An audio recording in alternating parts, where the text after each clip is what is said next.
Morning. So for today, what I will do is I will show you on how you can share your hotspot or how you can share an internet connection using your Huawei Matepad Pro.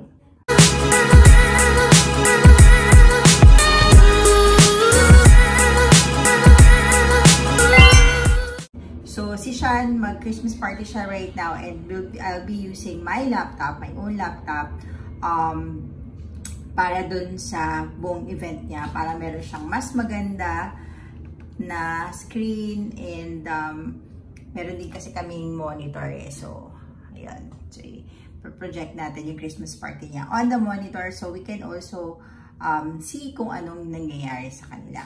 Okay. So, yung laptop ko, wala pa siyang internet connection right now. So, sinadya ako yan. Okay, so, what we will do is we'll go to settings, which is this one. Hit on settings. Then, on settings, instead of going to Wi-Fi, you go to mobile network connections. Ayan. So, mobile network connections, which is that. And then here, you have your personal hotspot. So, click on personal hotspot. And then, I have here the device name. Diba, meron na siya. All you just need to do is to hit on this one. Ayan. Tapos, meron na rin naman siyang nakalagay dyan kung ano yung password. No? So, 1, 2, 3, 4, 5, 6, 7, 8. Yun lang yung nilagay natin. And kung mapapansin nyo, dito, mamamonitor ninyo kung ilan yung connected na doon sa hotspot. Which is also true din sa ibang devices. Nakikita rin yan sa ibang device. So, tatanggalin na natin to. Ay, shucks. And, ayun. So, na-detect na siya kaagad, oh. Ayan, oh. Huawei Matepad Pro. Ayan. So, connected na siya. Let's just check. Kasi,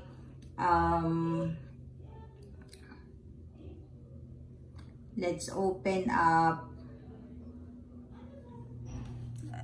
Google. So, open natin yung Google.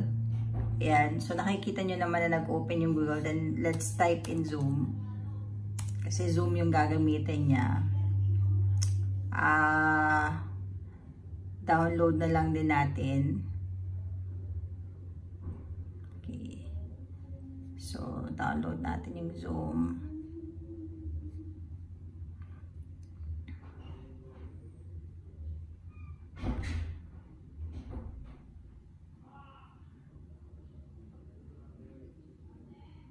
Okay. So, ayan na. In-install na yung Zoom. So, syempre, nag-download tayo.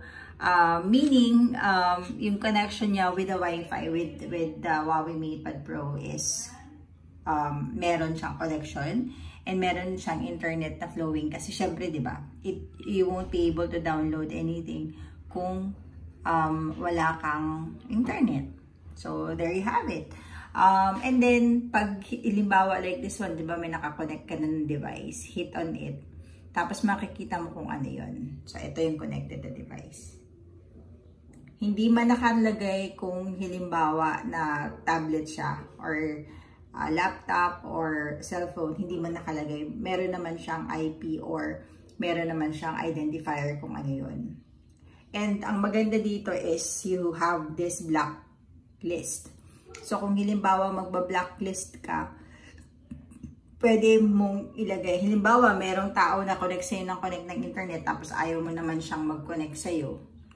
Pwede mo siyang i-blacklist. So, all you just need to do is to hit on a connected device. Tapos, meron siyang option dyan, add to blacklist. Kung halimbawa i-okay ko siya, hindi na makakakonect itong device na to dito sa hotspot mo. Okay. So, that's how you can use your Huawei Matepad Pro as a hotspot. And I hope that helps. Thank you guys for watching. Have a great day. Bye!